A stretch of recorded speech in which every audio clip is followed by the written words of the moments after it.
El día de hoy te voy a contar por qué es importante que bloquees tu pantalla de Windows. Imagínate que estás en tu lugar de trabajo, redactando documentos importantes con información confidencial para la empresa. Tu jefe te llama y pide que llegues urgentemente a su oficina. Por la prisa que llevas, dejas todo en tu monitor a la vista y vas corriendo a hablar con tu jefe. El problema es que cualquiera puede darle un vistazo a los documentos en los que estabas trabajando. ¿Y no se suponía que eran confidenciales?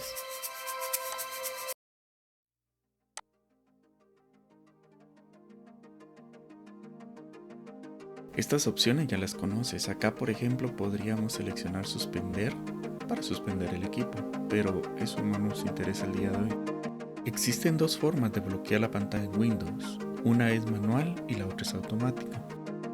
Para la forma manual, únicamente debes hacer clic acá y seleccionar la opción bloquear. Como verán, me muestra la pantalla de inicio de sesión y me pide contraseña. Si lo que queremos hacer es que se bloquee después de cierta cantidad de minutos, lo que debemos hacer es configurar el protector de pantalla.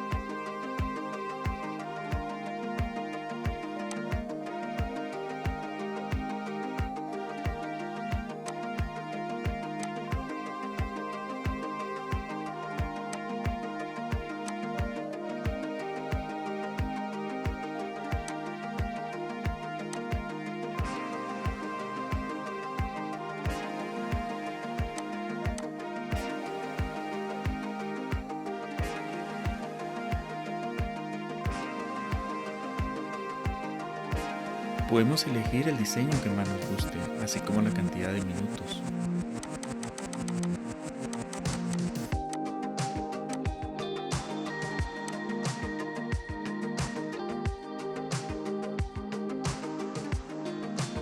Es importante que seleccionemos la casilla de mostrar la pantalla de inicio de sesión. De esa manera nos aseguramos que nos pida la contraseña para volver a ingresar. Para probarlo espero un minuto sin tocar ni el mouse ni el teclado.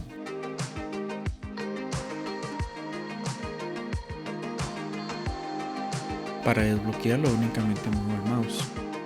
Como verán, me muestra la pantalla de inicio de sesión y me pide contraseña.